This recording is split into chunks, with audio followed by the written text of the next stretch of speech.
Muy buenos días, queridos amigos y seguidores del Juego del Poder. Hoy, 2 de diciembre, le traigo lo mejor de la política peruana para que ustedes evalúen y saquen sus conclusiones y siempre investiguen absolutamente todo. Atención, Perú. Hoy el país parece un capítulo perdido de Black Mirror, pero versión criolla, porque mientras Ulises Villegas, el alcalde TikToker, desaparece como si fuera parte de su propio circo, en el Congreso, trabajadores fantasmas de la bancada de Keiko aparecen, pero solo en su local partidario, y jamás en sus oficinas. ¿Y creen que ahí termina el circo? Pues no, Rafael López Aliaga pone como cabeza de lista en Puno a un vocero de mineros informales, investigado por lavado de activos. En el APRA, por primera vez en décadas, los dinosaurios fueron derrotados y un rostro joven les ganó la interna. Y para rematar, en nuestra frontera sur, decenas de migrantes rompieron el control policial y entraron casi como si nada. Prepárense, porque hoy vamos a desarmar uno por uno los 5 escándalos que están reventando el país y nadie quiere explicar. Vamos con todo. Empezamos con el análisis crítico del caso Ulises Villegas, el alcalde de Comas. Pero antes quiero que vean un video para que ustedes mismos saquen sus conclusiones, como siempre les digo. Veamos este video corto de 40 segundos. Al buscar la versión del alcalde Ulises Villegas, acudimos a su vivienda en La Molina, pero no obtuvimos respuesta.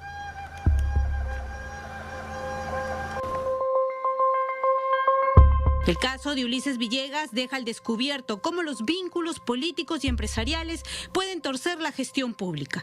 Mientras la justicia lo busca para que cumpla su condena, quedan pendientes las obras inconclusas, el dinero perdido y las investigaciones sobre los contratos de Udel Group. Esta historia aún no termina y sigue planteando la misma pregunta. ¿Quién controla a los que deberían servir? ¿Qué opinan ustedes? ¿Qué opinan ustedes? Bueno, empezamos con el Comas sin alcalde y un prófugo al mando. Lo que está pasando en Comas hoy es más que un simple escándalo. Es la confirmación de un problema profundo en la política peruana.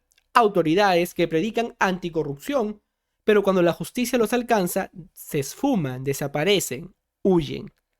Ulises Villegas, el alcalde de Comas, ya no aparece en redes, no aparece en actividades públicas. No se presenta ante la ley y ahora está en condición de prófugo, después de su condena a 6 años por colusión agravada.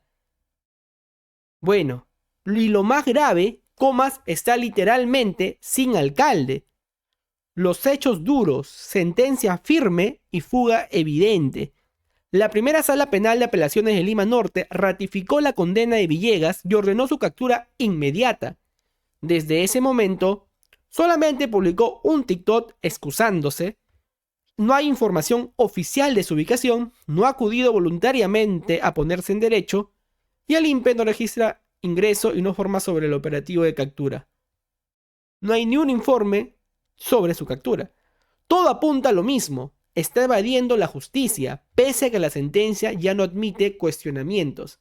La condena es firme y la responsabilidad política también. Tengamos claro que él es de Somos Perú.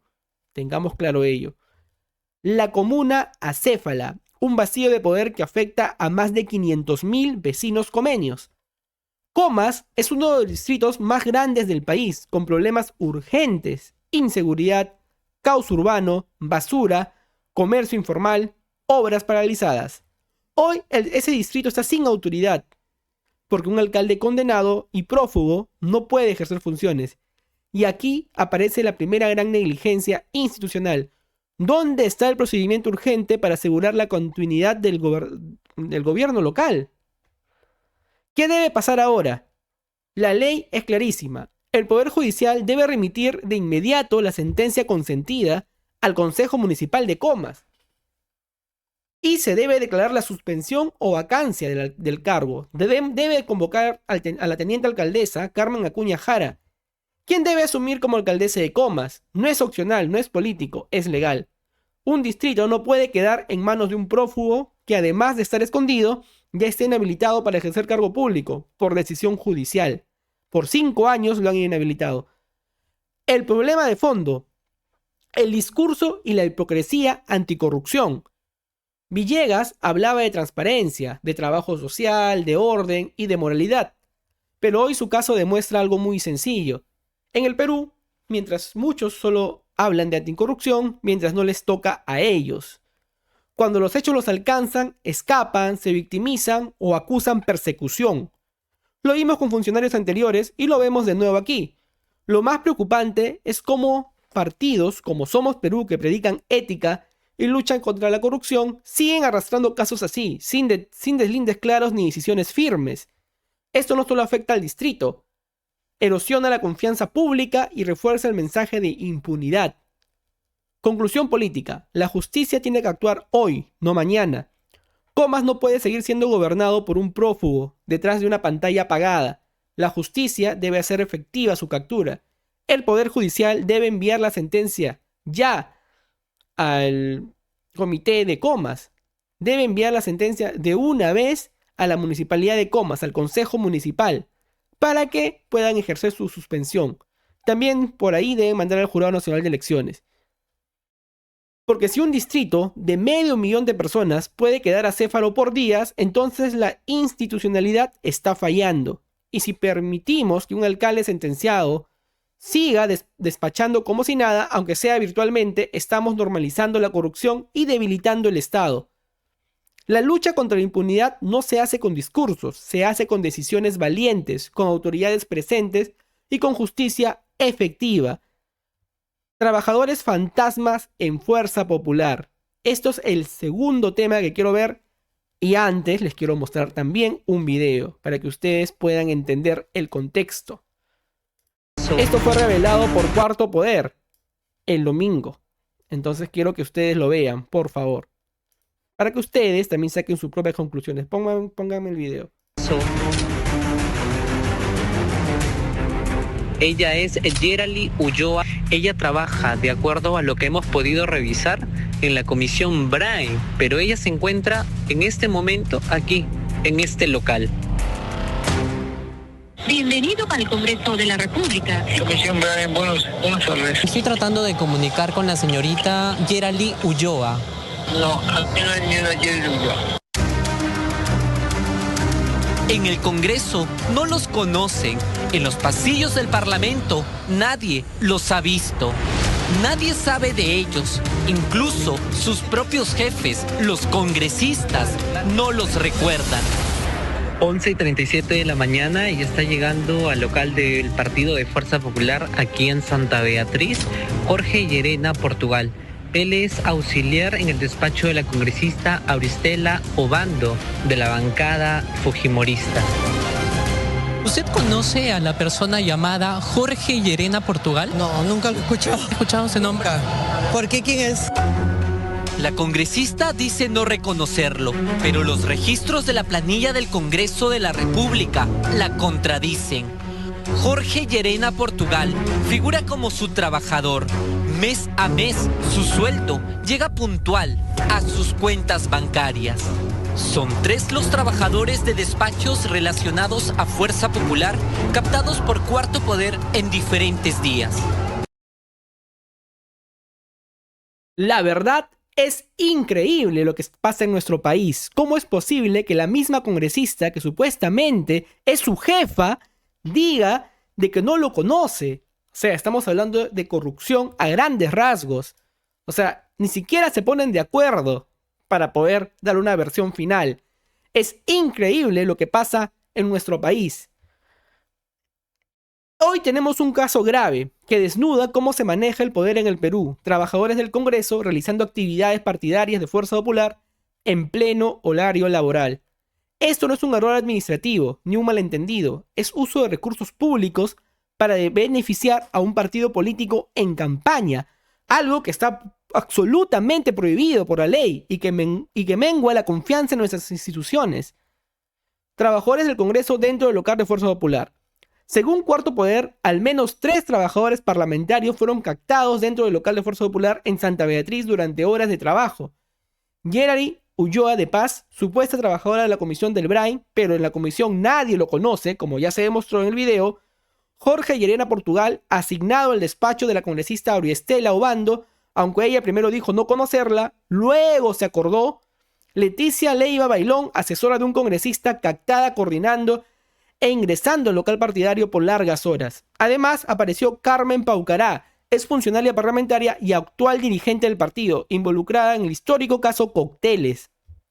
Todos ellos moviéndose entre el Congreso y un local partidario como si fuera una misma oficina. El contexto. Fuerza Popular ya estaba bajo sospecha. ¿Se acuerdan del caso de la Cámara? Bueno, este caso no es aislado. Hace semanas se reveló que una Cámara del Congreso fue usada para grabar el lanzamiento de la campaña presidencial de Keiko Fujimori en Huanchaco. La Cámara salió del Parlamento sin registro, sin guía y sin autorización clara. Por ese hecho, 2 trabajadores fueron declarados responsables y ahora la apelación está en manos del Jurado Nacional de Elecciones. O sea, ya había señales de recursos públicos usados para campaña. Hoy la denuncia de los trabajadores fantasmas solo refuerza el patrón. La defensa de Galarreta. Una justificación que abre una caja de Pandora. Luis Galarreta, secretario general de Fuerza Popular, salió a justificarlo todo con un argumento peligroso. El trabajo político y partidario también es trabajo congresal. Según él, los asesores y trabajadores de confianza pueden ir al local partidario en horario laboral porque coordinar también es parte de su función. Ese discurso normaliza algo extremadamente grave, que el Estado y el partido se mezclen sin límites, que un trabajador pagado con dinero público sirva a un partido político, que el Congreso se convierta en un brazo logístico de una campaña. Y lo más sorprendente, Galarreta dijo que esto es normal en Estados Unidos y España, una comparación absolutamente absurda y fuera de contexto, porque allá existen manuales estrictos, controles y sanciones por conflictos de intereses. Aquí, en cambio, no hay transparencia, no hay registros y los congresistas ni siquiera reconocen a sus propios trabajadores. El verdadero problema: impunidad, clientelismo y redes partidarias dentro del Estado. Lo que este caso revela es un sistema donde los asesores son usados como operadores partidarios. Las oficinas congresales funcionan como extensión del partido. Se generan empleos fantasmas para pagar favores y lealtades internas. Esto va más allá de Fuerza Popular. Es un problema estructural del Congreso. Pero hoy el foco está en el fujimorismo porque hay pruebas, imágenes y contradicciones que muestran que el límite entre lo público y lo partidario se ha borrado completamente. Lo que debería pasar ahora, si queremos institucionalidad real, se necesita una investigación inmediata de la Oficina Mayor del Congreso para determinar quién autorizó esas visitas.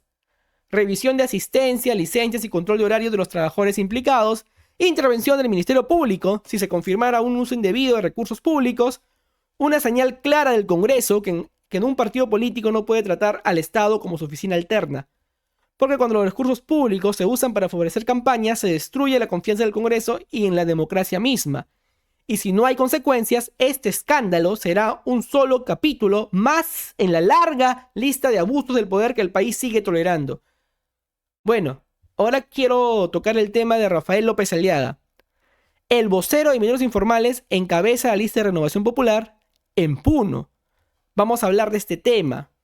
Pero antes, quiero también que vean un video de recordatorio de Rafael López Aliaga de hace unos meses en el CADE. Quiero que lo escuchen, ¿no? Que lo escuchen. Un cortito nada más. El tema es 1. 2. Pruébame que tengo un minero ilegal, por favor. Te pago $100,000 por cada minero ilegal. Que tú me demuestres. Te lo pago. Y tú no me pagas nada. ¿Ya? Te lo pongo. Te lo pongo. Un minero ilegal que yo tengo. Uno. A mí no me tiembla la mano, hermano. Yo he gerenciado más de 45 años, grupos de más de 10,000 personas. No me tiembla la mano. Tengo una línea de trabajo. Creo que no se ve, política por pero ahí pueden escuchar con el país. Porque hay poca gente que... el audio, ¿no? Que le prueben que existe un minero ilegal. Solo uno, dice, ¿no? Pero bueno, acá tenemos que su candidato a diputado número 1 por Puno es vocero de los mineros informales. Bueno, una bomba política que nadie quiere que sepa. ¿Sabías que el número 1 al Congreso por Puno de Renovación Popular, sí, el partido de Rafael López Aliaga, es un representante de mineros informales investigado por lavado de activos? Te lo cuento. Su nombre es Javier Bernard Salas, es vocero de Confemin, la organización que hace agrupa a mineros informales del país, y también ha sido dirigente de pequeños mineros en Sandía y Carabaya, en Puno. Hasta ahí todo normal, pero hay un detalle. La fiscalía lo investiga desde el 2020 por un caso de lavado de activos vinculado a minería ilegal. Él dice que lo van a excluir, que no ejerce minería ilegal, pero los documentos cuentan otra historia. Bernal aparece como apoderado de una empresa llamada Winchumayo EIRL, que está registrada en el Reinfo, el padrón que usan las mineras en proceso de formalización. Y esta empresa tiene actividades en Chibolo 2, una concesión cerca del Parque Nacional de Bahuaja, zona golpeada por la minería ilegal. Además fue presidente de otra empresa, Real Mucumayo, también con actividad minera y registrada en Reinfo. O sea, no es que no tenga nada que ver, tiene historia y vínculos en la participación directa. Parte 3. Su llegada a Renovación Popular. En 2024, él y al menos otros 6 representantes de Confemín se afiliaron al partido de Rafael López Aliaga. Y no solo eso, Bernal encabeza la lista de precandidatos al Congreso por Puno, es el número 1. Ha tenido más de 20 visitas al Congreso para reunirse con legisladores que luego votaron a favor de ampliar el Reinfo hasta el 2027. O sea, hay una agenda detrás y es la agenda de la minería informal. La contradicción. Lo curioso es que él dice que si llega al Congreso no impulsará una agenda minera, sino una social. Pero cuando le preguntan por la ampliación del Reinfo, responde que se necesita una nueva ley y mientras tanto, entonces se tiene que ampliar el Reinfo. Y sobre López Aliaga dice que son amigos desde hace años, pero cuando el diario quiso entrevistarlo, el líder de Renovación Popular no respondió. Curioso. Mientras tanto, en otros partidos tenemos trabajadores fantasmas, alcaldes fugados y ahora candidatos investigados por minería ilegal, encabezando listas. Tú decides a quién le das el poder. Ahora tenemos el cuarto juego del poder, la caída de dinosaurios apristas. Quiero que vean esta foto de la nueva revolución aprista, que ni Danton García, que salió hace unos días a hablar como su papá, imitándolo porque es una copia que ha querido hacer, no apoyando a Carla García, su hermana, ni aún así pudieron ganar la fórmula de Javier Velázquez Quesquén. Esta es la foto, se llama Enrique Valderrama. Bueno, ahí la foto para que lo vean en pantalla. Enrique Valderrama. ¿Quién es el aprista que derrotó la dirigencia histórica de su partido? ¿Cómo se desarrollaron las internas? Bueno, acá te vamos a contar todo. Te lo vamos a contar todo, ¿ya? Pero lo queremos hacer así. Ponme la pantalla dividida, sí, bacán. Entonces, se acabó la era de los dinosaurios en el APRA. Contra todo pronóstico, un cuadro joven, Enrique Valderrama, acaba de derrotar a la vieja guardia aprista en sus internas. Y aquí te explico por qué esto no es solo una elección interna, es un terremoto político. Enrique Valderrama, bachiller en Derecho, columnista y miembro de la Comisión Política, le ganó a 3 pesos pesados del aprismo histórico: Javier Velázquez Quesquén, Jorge del Castillo y Hernán Garrido Leca. Ganó por solo 184 votos. Sí, pero ganó. Y eso es un símbolo enorme. Por primera vez en años, las bases apristas dijeron no a los mismos de siempre, a los que han dominado el partido por décadas y que cargan con la marca del anismo, la corrupción y el desgaste. El APRA por dentro, una guerra civil. Las internas del APRA han sido una guerra silenciosa. 14 listas compitiendo, operadores moviendo bases, padrón diputados, actas observadas. Pero el mensaje político es clarísimo. La vieja guardia está fracturada, cansada y superada. Velázquez Quesquén tuvo que reconocer su derrota en redes. Del Castillo quedó tercero, Garrido Leca cuarto, los 3 juntos suman 63% de votos. Pero divididos se destruyen entre sí. El dinosaurio murió por su propio peso. ¿Por qué ganó Valderrama? Valderrama no tiene escándalos, no tiene pasado tóxico y ha hecho trabajo silencioso en bases desde hace años. Además, tuvo a su favor 2 figuras claves dentro del aparato aprista: Enrique Melgar Moscoso, operador histórico acusado de ser parte del comando Rodrigo Franco, y el personero legal José Pimentel, el mismo que en su momento sacó del padrón a 11.000 militantes, incluyendo a Velázquez Quesquén. A esto súmale algo clave: hay hartazgo en la militancia. Están cansados de ver a los mismos apellidos turnarse el poder, sin renovar nada. El país exige nuevos liderazgos y el APRA, aunque tarde, parece haberlo entendido. ¿Quién es realmente Valderrama? Es un discípulo político de Alan García. Formó parte de un grupo de jóvenes que el expresidente entrenaba directamente desde la Universidad San Martín de Porres. No es improvisado y tiene años de formación orgánica, pero también hay dudas. Dentro del partido lo cuestionan porque no se sabe bien de qué vive y por qué no es cercano a Carla García, quien encabeza la lista al Senado. O sea, llega con poder pero rodeado de tensiones. Lo que pasó en el APRA no es un triunfo político normal, es la caída de una generación que dominó la política peruana por décadas. Los dinosaurios perdieron y aunque Valderrama no sea un outsider total, simboliza la ruptura con ese pasado, ¿no? ¿Será suficiente para el APRA vuelva a la cancha en 2026? Eso está por verse. Pero una cosa es clara, la militancia ya no quiere más fósiles. Bueno, tenemos que ver esto desde un enfoque político. El APRA es un partido histórico, tal cual como siempre lo he dicho, es un partido histórico. Pero algo interesante de rescatar de todo esto es que los políticos de siempre ya están empezando a perder peso. Y eso es importante, porque en el Perú tenemos que renovar la política y que lo entiendan de esta manera y que sus mismos políticos lo entiendan es muy interesante. Entonces es importante lograr la renovación política en todo nivel, porque solo los jóvenes con la experiencia, obviamente, pero experiencia de la buena, van a poder lograr un cambio generacional. Entonces necesitamos ello. Quiero pasar al último tema, que es el tema de los migrantes burlan control fronterizo en Tacna. Otra prueba de que el Estado peruano no controla nada y que a veces se le escapa de las manos. Hay que cuidar nuestras fronteras, es el mensaje clave. Por favor, José Gerí, métele una mano ahí. Antes quiero que vean este pequeño video para que ustedes puedan entender el contexto. Ahora sí, ¿se puede ver? Sí, la verdad, dale clic. Esa es la situación, imagen en directo de la cámara de Juan Pablo Mesa. Mira la cantidad de efectivos policiales. Te voy a tratar de reflejar la dinámica. Esas personas que están a la derecha, no sé si las puedes ver, Nico, con nitidez. Sí, las vemos, perfecto. Ya, perfecto, vamos a reflejar la dinámica. Esas personas pasadas las 4 de la tarde, aprovechando un cambio de turno de la Policía Nacional, recordemos que Perú tiene dos policías, la Policía Nacional y la Policía Federal. Los federales, una suerte de fuerzas especiales de nuestro país que están ahora en estos momentos. Cuando se hizo un cambio de turno de la policía peruana, aprovecharon estas 30 personas de entrar en grupo hacia el sector de la aduana peruana, lugar donde nosotros como ciudadanos chilenos no podemos ingresar porque tenemos que hacer los trámites migratorios, por eso que todos los registros son de colegas peruanos que estaban allí en Santa Rosa.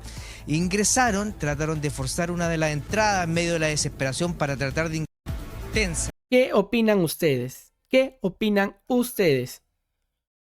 Bueno, alrededor de 30 migrantes, principalmente venezolanos, ingresaron a la fuerza por el complejo fronterizo de Santa Rosa, en Tacna, burlando totalmente a la Policía Nacional. Y ojo, esto es una zona que está en estado de emergencia, donde el gobierno había prometido vigilancia absoluta y presencia militar. ¿Qué encontramos? Muy poco. La PNP intentó detenerlos, pero eran superados numéricamente. No había suficiente personal, no había fuerzas armadas, no había logística. Y los migrantes simplemente entraron. Eso evidencia una verdad incómoda. Nuestras fronteras están completamente vulnerables. Y el estado de emergencia es un anuncio vacío si no hay ejecución real. La crisis se ha agravado desde que el candidato chileno Kast anunció que expulsaría a todos los migrantes ilegales si llega al poder. Eso generó una presión inmediata hacia el Perú. Muchos de esos extranjeros dicen que no quieren quedarse aquí, que solo buscan regresar a sus países. Pero usan nuestra frontera como un corredor porque no pueden costear un vuelo. Eso genera un flujo descontrolado que el Estado peruano no está preparado para manejar. Lo más grave es que hubo momentos de tensión, casi enfrentamientos con la PNP, había menores de edad, las familias enteras, desesperación. Pero también total desorganización del lado peruano. Es un desborde migratorio que ya se veía venir, que se está avisando desde noviembre y aún así el gobierno no reforzó nada. El mensaje es durísimo. No controlamos nuestras fronteras, no hacemos cumplir nuestros propios estados de emergencia y seguimos improvisando frente a crisis anunciadas. Mientras tanto, la inseguridad aumenta, el tráfico de personas crece y el país sigue actuando como si esto fuera normal. Pues no lo es. Así que por favor, a cuidar nuestras fronteras.